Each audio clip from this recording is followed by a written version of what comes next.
Hello everyone, welcome back to another lecture of medieval Indian history series. तो देखिए, last lecture में हमने क्या पढ़ा था। We talked about the Abbasid caliphate, है ना। और अब्बासिड कैलिफेट में कैसे अलग अलग प्रोविंशियल गवर्नर्स जो हैं वो अपनी इंडिपेंडेंस जो है वो असर्ट करने लग गए, तो आमिर और सुल्तान के जो टाइटल्स हैं उनको मिलने लग गए। ठीक है, और तभी हमने बात की थी अबाउट द टर्किश ट्राइब्समैन। ठीक है, ये जो टर्किश ट्राइब्समैन हैं ये कहाँ पे रह रहे थे। ये रह रहे थे जो सेंट्रल एशियन स्टेपीज़ है, ठीक है, वहाँ पे रह रहे थे। मैंने आपको लास्ट टाइम बताया भी था, कज़ाकिस्तान, किर्गिस्तान, उज़्बेकिस्तान, तुर्कमेनिस्तान और अफ़गानिस्तान के कुछ पार्ट्स जो हैं यहाँ पे ये टर्किश ट्राइब्समैन रह रहे थे। और ये जो टर्किश ट्राइब्समैन हैं ये they had the habit of looting and plunder. ठीक है, तो वो बहुत अच्छे घुड़सवार थे। ठीक है, घोड़े पे आते थे, बहुत अच्छा उनका मोड ऑफ वॉरफेयर था। क्या था कि घोड़े पे आते थे, रैपिड रेड करते थे और फिर वापस चले जाते थे। ठीक है, रैपिड रेड एंड रिट्रीट। तो बहुत एक्सेलेंट क्वालिटी ऑफ फोर्समैन थे। ठीक है, तो इस वजह से क्या हुआ, ये जो टर्किश ट्राइब्समैन हैं ये बार बार रेड्स कंडक्ट करने लगे। ठीक है, और ये रेड्स कहाँ कंडक्ट कर रहे थे, मैंने आपको लास्ट टाइम बताया था, सैमनिड। ठीक है, सैमनिड एम्पायर एंड अब्बासिड कैलिफेट। ठीक है, जो अब्बासिड एम्पायर है और जो सैमनिड एम्पायर है। ठीक है, अब्बासिड एम्पायर और सैमनिड एम्पायर पे ये कंटिन्यूस रेड कंडक्ट कर रहे थे। तो इन टर्क्स को, अब्बासिड एम्पायर और सैमनिड एम्पायर के जो रूलर्स हैं उन्होंने इन टर्क्स को रिक्रूट कर लिया as palace guards and mercenary soldiers. ठीक है, and soon they emerged as king makers. तो बहुत पावरफुल पोजीशंस भी इन्होंने कैप्चर कर ली within Abbasid empire and Samanid empire. ठीक है, अब देखो, these Turks accepted Islam as their religion. इन्होंने इस्लाम को एक्सेप्ट कर लिया and they became the greatest defenders and crusaders of Islam. ठीक है, तो इन्होंने इस्लाम को इस तरीके से अपनाया कि ये खुद अपने जो टर्किश ट्राइब्समैन हैं, ठीक है, जब वो रेड कंडक्ट करने आते थे तो उनके अगेंस्ट भी ये लड़ाई करते थे। ठीक है, तो दीज टर्क्स वर कॉल्ड गाजी। ठीक है, ये जिन्होंने ये ऐसे टर्किश ट्राइब्समैन जो रिक्रूट किए गए थे कहाँ पे, सैमनिड एम्पायर और अब्बासिड एम्पायर में। ठीक है, और and they letter accepted Islam and became the greatest defenders of Islam. ठीक है, तो इन टर्क्स को क्या बोलते हैं, गाजी। ओके, ये मैंने आपको लास्ट टाइम भी बताया था। इसमें से एक टर्किश स्लेव थे, ठीक है, सैमनिड एम्पायर में, जिनका नाम था अल्पतिगिन। ठीक है, ये जो टर्किश स्लेव हैं ये later he becomes army general. ठीक है, तो बहुत पावरफुल पोजीशन एक्वायर करते हैं। पहले टर्किश स्लेव होते हैं, उसके बाद आर्मी जनरल बनते हैं and later he becomes the governor of Ghazni. ठीक है, तो जो गजनी अफगानिस्तान में है वहाँ के गवर्नर तक बनते हैं। ठीक है, तो बहुत पावरफुल पोजीशन में आ जाते हैं ये। And a descendant of Alptigin formed the Ghaznavid empire. तो गजनविड एम्पायर इन्हीं के ही, अल्पतिगिन के ही एक जो डिसेंडेंट हैं उन वो एक इंडिपेंडेंट किंगडम कार्व आउट कर लेते हैं। ठीक है, जिसको क्या बोला जाता है, गजनविड एम्पायर। और इस गजनविड एम्पायर का कैपिटल क्या है, गजनी। गजनी कहाँ पे है, मैंने आपको बताया कहाँ पे, अफगानिस्तान। ओके, तो ये जो गजनविड एम्पायर है यही लेटर जो है इस सैमनिड एम्पायर पे अटैक करेगा और सैमनिड एम्पायर को रिप्लेस करके ये अपनी जगह बना लेगा। ठीक है, तो वहाँ पे क्या स्टार्ट हो जाता है, गजनविड एम्पायर। अब जो गजनविड एम्पायर है they played a major role. ठीक है, major role in the defence of Islamic states against Turkish tribes and Iranian और पर्शियन कल्चरल रेनेसो। मैंने आपको बताया था ये जो खुरासन सिस्तान वाला रीजन है, या जहाँ पे आपको ये जो सैमनिड एम्पायर, ये सैफरिड एम्पायर, सैमनिड एम्पायर, ठीक है, ये देखने को मिलेगा। ये जो सारा रीजन है मोस्टली यहाँ पे ईरानियन इन्फ्लुएंस है। ठीक है, यहाँ के तौर तरीके कैसे हैं, ईरानियन है।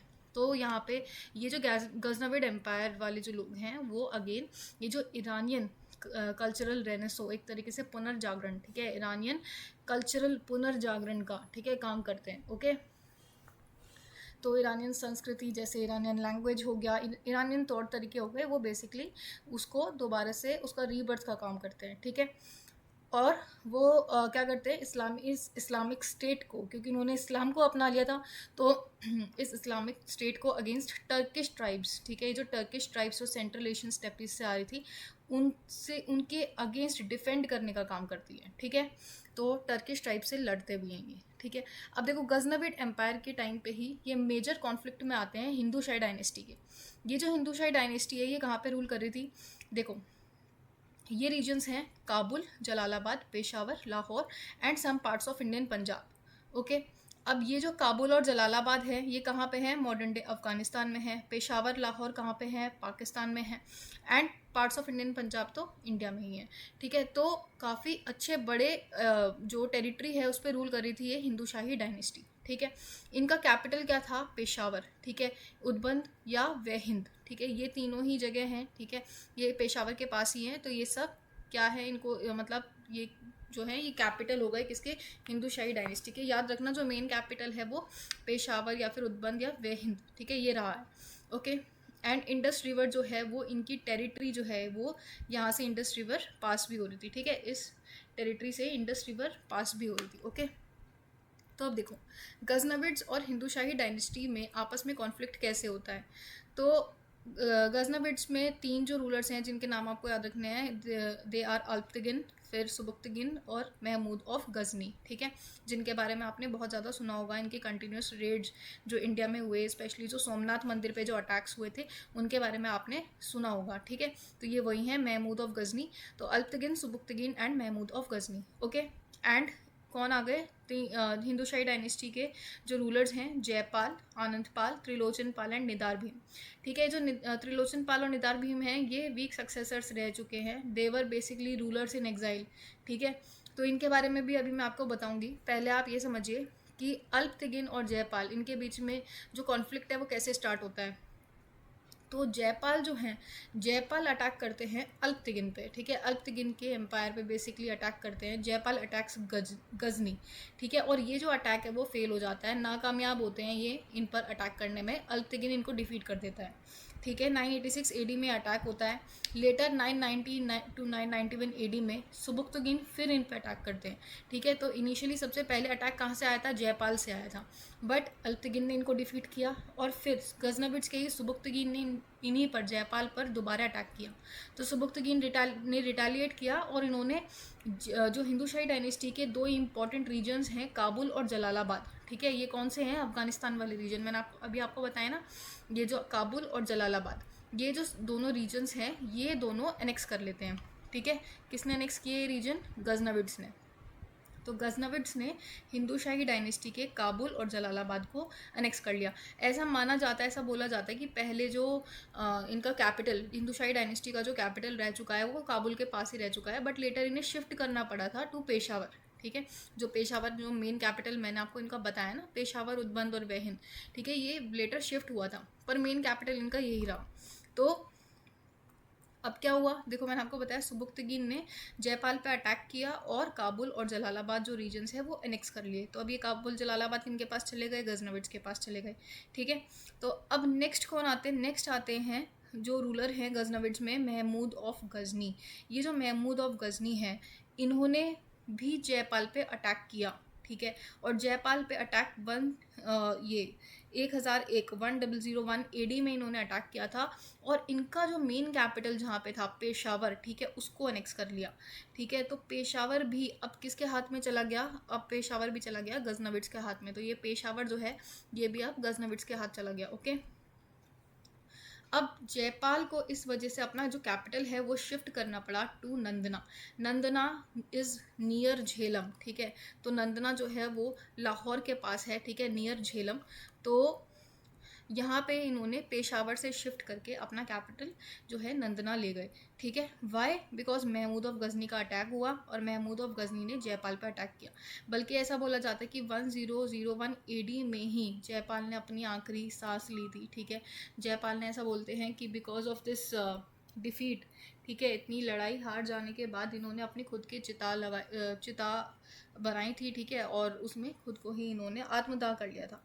ठीक है, तो नेक्स्ट क्या होता है फिर, जो महमूद ऑफ गजनी है वो दोबारा अटैक करते हैं। ठीक है, 1009 ठीक है एडी और 1015 एडी में भी दोबारा अटैक करते हैं आनंदपाल पे। ठीक है, तो आनंदपाल पे भी अटैक होता है एंड उनका जो कैपिटल है, ठीक है, जो हिंदू शाही डायनेस्टी का कैपिटल हो चुका था इस टाइम पे लाहौर के पास, मैंने आपको बताया भी था। ठीक है, नंदना। ठीक है, यहाँ पे ये जो लाहौर है इसको भी अनेक्स कर लेते हैं। तो अब इवन लाहौर भी वो किसके पास चला गया, वो चला गया गजनविड्स के पास। तो अब देखो गजनविड्स के पास कितना बड़ा जो टेरिटरी है, कितनी बड़ी टेरिटरी किनकी, हिंदू शाही डायनेस्टी की जा चुकी है। काबुल और जलालाबाद भी जा चुकी है, पेशावर और लाहौर भी हिंदू जो गजनविड्स हैं उनके पास ये टेरिटरी आ चुकी है। ठीक है, अब आनंद पाल की डेथ के बाद, ठीक है, 2 रूलर्स बचते हैं, ठीक है, त्रिलोचन पाल और निदार भीम। एंड ये बोलते हैं कि ये जो रूलर्स हैं ये एग्जाइल में थे, ठीक है, बेसिकली कश्मीर जो है कश्मीर में रह रहे थे, ठीक है, तो छुप के रह रहे थे ये लोग। और जब महमूद ऑफ गजनी को ये पता चला तो इवन गजनी ने कश्मीर पे भी अटैक किया, but because of bad weather, ठीक है, वो कश्मीर वाला जो अटैक है वो उनका सक्सेसफुल नहीं रहा। पर ऐसा बोला जाता है कि ये इतने काबिल सक्सेसर्स नहीं थे, ठीक है, देवर इन एग्जाइल। तो जो बेसिकली हिंदू शाही डायनेस्टी है उसका अंत तो आप यहीं पर देख सकते हो, ठीक है, after the death of Jaipal and Anand Pal. ठीक है, तो जैसे कि मैंने आपको बताया सबसे पहले अटैक कहाँ से आया था, जयपाल से आया था टू अल्तगिन, ठीक है, फिर सुबुक्तगिन ने अटैक किया, काबुल और जलालाबाद अनेक्स कर लिया, फिर महमूद ऑफ गजनी ने दोबारा जयपाल पर अटैक किया और पेशावर अनेक्स कर लिया, फिर गजनी ने आनंद पाल पे भी अटैक किया और लाहौर अनेक्स कर लिया। तो हिंदू शाही डायनेस्टी की जो मैक्सिमम टेरिटरी है वो गजनविड्स के पास जा चुकी थी और गजनविड्स काफ़ी स्ट्रॉन्ग हो चुके थे।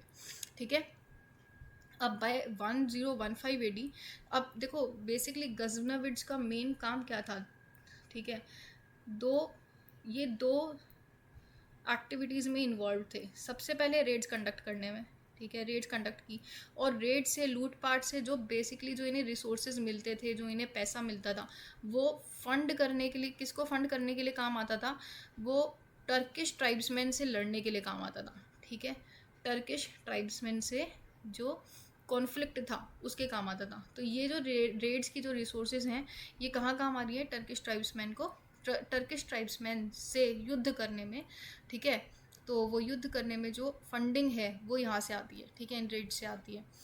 तो अब आफ्टर 1015 AD जो काफ़ी सारी जो रेड्स है वो महमूद ऑफ गजनी ने कंडक्ट की। ये महमूद ऑफ गजनी ने भारत में जो रेड्स कंडक्ट की उसकी बात है, ठीक है, थानेश्वर, मथुरा, कन्नौज। अच्छा, आप मुझे बताओगे थानेश्वर कहाँ पे है, ठीक है, इसके बारे में हम पहले पढ़ चुके हैं, थानेश्वर, थानेसर कहाँ पे है ये, ठीक है, और ये जो एंशंट हिस्ट्री है उसमें एक मेन कैपिटल रह चुकी है किसी एक बड़े एम्पायर की।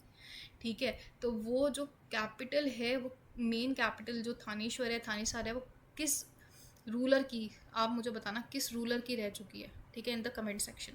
तो मथुरा, कन्नौज, कलिंजार, ठीक है, कलिंजार जो बुंदेलखंड राज्य में है, ठीक है, यूपी एमपी के बॉर्डर पे पड़ता है, तो यहाँ पे भी अटैक किया। फिर सोमनाथ के मंदिर पे इनका लास्ट अटैक रहा, ठीक है, 1025 AD में इन्होंने अटैक किया। ठीक है, and he was also involve in the battles with central Asian tribes. ये जो मैंने आपको बताया है टर्किश ट्राइब्स जो हैं ये सेंट्रल एशियन ट्राइब्स ही हैं। 1030 AD में, ठीक है, तो इनकी डेथ हो जाती है, ठीक है, महमूद ऑफ गजनी की डेथ हो जाती है। और इनकी डेथ के बाद देखो एम्पायर जो है वो कंटिन्यू रहता है, 1090 AD तक कंटिन्यू रहता है एम्पायर।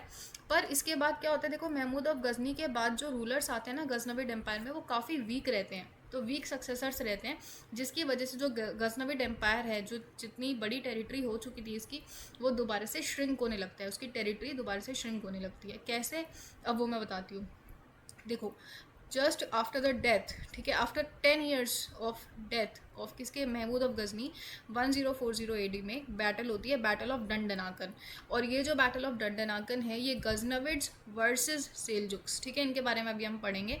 गजनविड्स और सेलजुक्स के बीच में लड़ाई होती है, तो सेलजुक्स के पास मैक्सिमम टेरिटरी ऑफ गजनविड्स आ जाती है, ठीक है, except for Ghazni and Punjab. तो सिर्फ गजनी और पंजाब जो है वो गजनविड्स के पास रहती है, rest all the territory goes to Seljuks. ठीक है, तो सेलजुक्स इस बैटल में जीतते हैं। ठीक है, अब देखो 1040 में ये बैटल हुई, बैटल ऑफ डंडनाकन, याद रखना।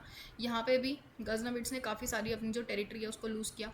फिर 1173 AD में जो गजनी, जो ये जो बचा था गजनी, वो गुरीज के पास चला गया। एंड 1190 AD में लास्ट जो पंजाब भी बचा था वो भी गुरीज के पास चला जाता है। गुरीद एम्पायर के बारे में भी अभी हमें पढ़ना है, ठीक है, मोहम्मद गौरी के बारे में भी पढ़ेंगे हम। तो गुरीज के पास जो बची कुची गजनविड्स की टेरिटरी थी, बची कुचा जो थोड़ा बहुत जो एरियाज़ पे रूल कर रहे थे वो गजनी और पंजाब, वो भी गुरीज के पास चले जाते हैं। ठीक है, और ऐसे होता है गजनविड एम्पायर का अंत। ठीक है, तो गजनविड एम्पायर के बारे में आज हमने पढ़ लिया कि गजनविड एम्पायर जो है वो स्ट्रॉन्ग कैसे हुआ, उनका कॉन्फ्लिक्ट जो था हिंदू शाही डायनेस्टी उसके बारे में हमने पढ़ा। ठीक है, इनके रूलर्स के बारे में पढ़ लिया and we talked about their raids जो इन्होंने इंडिया में कंडक्ट की थी, जो इनकी लड़ाई होती रही। ठीक है, ये जो रेड्स कंडक्ट हुई थी ये बेसिकली रिसोर्सेज गैदर करने के लिए थी, ताकि वो सेंट्रल एशियन ट्राइब्स जो थी, टर्किश ट्राइब्स थी, उनसे लड़ाई कर पाएँ। ठीक है, वो उस लड़ाई को फंड कर पाएँ। तो 1040 AD में बैटल ऑफ डंडनाकन होती है, ये सेल्जुक्स के साथ होती है। 1173 AD में जो गजनी है वो गुरीज के पास चला जाता है। 1190 में जो पंजाब है, जो बचा कुचा एरिया है वो गजनविड एम्पायर का, वो भी गुरीज के पास चला जाता है।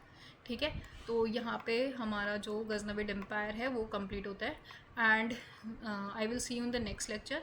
तब तक के लिए आप पढ़ते रहिए, रिवाइज करते रहिए। If you have any doubts then do share your doubts in the comment section below and okay then will see you in the next lecture. Bye, जय हिंद।